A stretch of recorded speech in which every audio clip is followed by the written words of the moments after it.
Observer research foundation અને ભારત સરકારના sigma university દ્વારા 19 વિદેશ મંત્રાલય દ્વારા રાયસીના હેકાથોનનું આયોજન કરાયું હતું।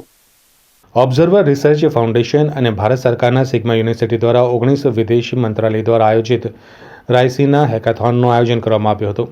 જેમાં વડોદરા અને આજુબાજુના શહેરો જેમ કે આણંદ, અમદાવાદ, ગાંધીનગર અને સુરતની 25 કોલેજો અને યુનિવર્સિટીના 850થી વધુ વિદ્યાર્થીઓ આ હેકાથોનમાં જોડાયા। તેમણે બદલાતા વૈશ્વિક કાર્યક્રમમાં ભારતની ભૂમિકા વિશે પોતાના દૃષ્ટિકોણ રજૂ કર્યા। આ ઇવેન્ટ વડોદરાના વિશાળ પંડિત દીનદયાળ ઉપાધ્યાય નગરગૃહ ખાતે યોજાઈ અને તેના 3 મુખ્ય વિષયો પર ધ્યાન કેન્દ્રિત કરવામાં આવ્યું,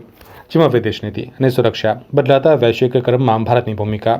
હવામાન પરિવર્તન અને સસ્ટેનેબિલિટી, વૈશ્વિક એજન્ડામાં ભારતનું નેતૃત્વ અને ડિજિટલ ભવિષ્ય, વૈશ્વિક ટેકનોલોજીના નવા યુગનું ઘડતર। આ સત્રમાં વિદ્યાર્થીઓએ ભારત તથા વિશ્વની સામે મૂળભૂત અને કટોકટી ભર્યા પ્રશ્નો પર ચર્ચા કરી અને ભારતના ભવિષ્ય માટેનો પોતાનો મત રજૂ કર્યો। ભારતમાં યોજાયેલ રાયસીના હેકાથોન આ શ્રેણીનો ત્રીજો અને અંતિમ ઇવેન્ટ હતો, જેનો ઉદ્દેશ્ય ભારતના યુવાનોના વિઝનને ઊંડાણથી સમજૂતી આપવાનો અને વૈશ્વિક ચર્ચામાં તેમનું પ્રદાન સુનિશ્ચિત કરવાનો હતો। અગાઉ મુંબઈ અને લખનૌમાં આ હેકાથોન યોજાઈ હતી। હેકાથોન દરમિયાન રજૂ થયેલા વિચારો ભવિષ્યમાં રાયસીના સંવાદના સ્વરૂપને ઘડવામાં મદદ કરશે। 2025 રાયસીના સંવાદ 17-19 માર્ચ દરમિયાન નવી દિલ્હીમાં યોજાશે, જ્યાં પ્રધાનમંત્રી નરેન્દ્ર મોદી તેનું ઉદ્ઘાટન કરશે। આ સંવાદમાં વિશ્વના અગ્રણી नीति निर्माताओं, उद्योग जगतना नेताओं અને विचारशील व्यक्तियों एकठा थशे। देखिए, सबसे बड़ी बात जो इन हैकाथॉन से निकल कर आ रही है वो ये है कि जो आज की युवा पीढ़ी है वो भारत की विदेश नीति से जुड़ना चाहती है, और इसीलिए जो हमने जो पार्टिसिपेशन देखा, चाहे वो मुंबई में देखा, लखनऊ में देखा और आज बड़ौदा में देख रहे हैं कि बढ़ चढ़ कर इंस्टीट्यूशंस और आज जो विद्यार्थी हैं वो इसमें हिस्सा ले रहे हैं और अपनी बात रख रहे हैं।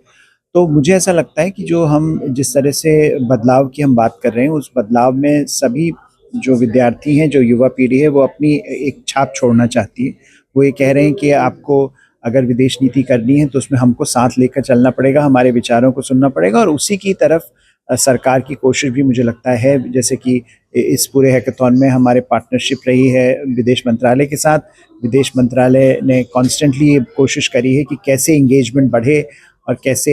लोगों के साथ ज़्यादा से ज़्यादा इंटरेक्शन हो। तो उसी को हमने हर हैकाथॉन में देखा कि लोग जो युवा पीढ़ी है वो अपनी बात रख रही है, और उसमें हम कोशिश कर रहे हैं कि उसको और आगे तक ले जाएं और एक कंस्ट्रक्टिव एजेंडा हम सरकार को दे पाएँ कि ये जो युवा पीढ़ी की जो वॉइस है वो ये कह रही है कि इस तरह के बदलाव आने चाहिए, और वो बदलाव धीरे धीरे आने की संभावना बढ़ भी जाती है। देखिए, वो कोशिश हो सकती है बाद में, लेकिन ये अभी क्योंकि ये जो पूरा जो प्रोसेस है, ये रायसीना डायलॉग जो हम होस्ट करते हैं हर साल, और उसकी 10वीं जो वर्षगांठ हम मनाएंगे इस साल, उससे लिंक था कि अब हम 10वें वर्ष में कदम रख रहे हैं रायसीना डायलॉग का। जो 10 साल पहले जो एक जर्नी शुरू हुई थी, उस जर्नी से हम कैसे और लोगों को जोड़ें, और उसमें आज की युवा पीढ़ी को कैसे जोड़ा जाए कि जो बात है, जो विदेश नीति की बात है, जो पब्लिक पॉलिसी की बात है, वो सिर्फ दिल्ली में या कुछ गलियारों में रह न जाए, आगे बढ़े। तो उससे जुड़ने की कोशिश है। धीरे धीरे मुझे लगता है कि जैसे जैसे बात आगे बढ़ेगी, ये भारत से निकल कर, जैसा आप कह रहे हैं, और दूर तक भी जाएगी। जो मेन उद्देश्य है हैकाथॉन का कि फॉरेन पॉलिसी का जो कॉन्वर्सेशंस है वो दिल्ली से बाहर लाके और गवर्नमेंट्स के बाहर लाके देश का जो यूथ है उनके सामने लाने के लिए और उनमें उत्साह जगाने के लिए कि ये इश्यूज़ पे, इस मुद्दे पे वो अपना राय रखे। तो हमें ये फीडबैक की तरह हम इसको लेके जाएंगे हमारे साथ, और आशा करेंगे कि आगे जाके ये students international relations, foreign policy, public policy के मुद्दे पे अपना जो इंटरेस्ट अभी आज उनका हुआ होगा वो आगे लेके वो अपना करियर में आगे जाके इंडिया के पब्लिक पॉलिसी की कॉन्वर्सेशंस में वो योगदान करते रहे। उनको देश को आगे बढ़ने का जो उनका सपना है वही उन्होंने बार बार अलग अलग मुद्दों से वही उन्होंने बताया कि इंडिया को अभी ये जो मौका है, ये जो हिस्ट्री में ग्लोबल पोजीशन में इंडिया आगे आ गए है और आगे बढ़ना चाहिए। तो this was the main message. Change तो काफ़ी टाइम से हो रहा है और ये उसका कंटिन्यूएशन है। और फॉरेन पॉलिसी में या सरकार की पॉलिसीज़ में चेंज तो वो धीरे धीरे ही आता है ना, वक्त के साथ जैसे उसका देश भी आगे बढ़ता है, लोग भी आगे बढ़ते हैं, दुनिया में क्या क्या चेंजेस हो रहा है, उसके साथ जो एडजस्टमेंट होता है वो तो तूफान की तरह अचानक कुछ नहीं होता है ना, वो तो ग्लेशियर जैसे धीरे धीरे जाते हैं और उसका जो चेंजेस आते हैं वो तो दिख जाएगी। देश जितना अच्छा करेगा उतना अपना फॉरेन पॉलिसी, डोमेस्टिक पॉलिसी वो भी अच्छा करेगा। विदेश के विद्यार्थी को विदेश में जो अभी तक भारतीय विद्यार्थी तो आप देखेंगे तो विदेश की जितने बड़े बड़े यूनिवर्सिटीज़ है उसमें भारतीय विद्यार्थियों भी स्टूडेंट्स हो या अगर टीचर्स भी हो, वो उनका कंट्रीब्यूशन, उनका रिसर्च जो है वो हमारी कॉन्वर्सेशंस और इंडिया का जो स्टोरी है, इंडिया का जो हिस्ट्री है उसका रीवैल्यूएशन हो, वो तो उन्हीं के हाथ हो रहा है ना।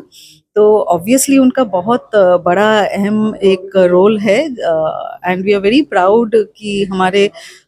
लोग बाहर जाके इतना अच्छा कर रहे हैं। આજે સિગ્મા યુનિવર્સિટી એક હોસ્ટિંગ ઇન્સ્ટિટ્યૂટ તરીકે રાઇઝેના હેકાથોનનું ઓર્ગેનાઇઝ કર્યું છે and we are very much grateful ઓઆરએફ અને મિનિસ્ટ્રી ઓફ એક્સટર્નલ અફેર ને કે આ રાઇઝેના હેકાથોન એક પ્લેટફોર્મ છે જ્યાં આગળ આપણે જ્યારે આપણાને ક્વેશ્ચન્સ હોય છે, આપણાને ઓલવેઝ આપણે એકબીજાના ફ્રેન્ડ સાથે કે કોઈની સાથે બી વાત કરતા હોઈએ છીએ, કાશ ગવર્મેન્ટ આ વસ્તુ કરશે તો આ બેટરમેન્ટ થશે. સો હેકેથોન એક પ્લેટફોર્મ છે જ્યાં આગળ આપણો ક્વેશ્ચન નહીં, એકચ્યુઅલી આન્સર અને સોલ્યુશન એક ક્વેશ્ચનનો ગવર્મેન્ટ સુધી જશે અને એક મોટું પ્લેટફોર્મમાં એ કહેવામાં આવશે. અને મને બહુ પ્રાઉડ થાય છે કે રાઇઝના ડાયલોગ જે વસ્તુ છે એ ઇન્ડિયાનું માત્ર નહીં બટ ઓવરઓલ આખા વર્લ્ડનું ટોપ 5 ડાયલોગ્સમાંથી એક આવે છે. આ ડાયલોગ જ્યારે ગવર્મેન્ટ સુધી જાય છે અને ગવર્મેન્ટ આમાં મેજરલી બહુ બધું ઇમ્પ્લિમેન્ટેશન થાય છે. સો જ્યારે મિનિસ્ટ્રી ઓફ એક્સટર્નલ અફેર સાથે છે તો આઈ એમ વેરી મચ હેપી કે 25+ universities across the Gujarat has participated here અને સ્કૂલ્સ બરોડાની, મેજરલી બરોડા અને બરોડા ડિસ્ટ્રિક્ટની સ્કૂલ્સ એ બી પાર્ટિસિપેટ કર્યું છે અને રજિસ્ટ્રેશન 1600+ રજિસ્ટ્રેશન થયું છે. અને ધ છોકરાઓ જે રીતે, આજનો યુથ જે રીતે સવાલ પૂછી રહ્યું છે, સજેશન્સ આપી રહ્યા છે, એ જોઈને અમે બહુ જ ખુશ છીએ એન્ડ વી આર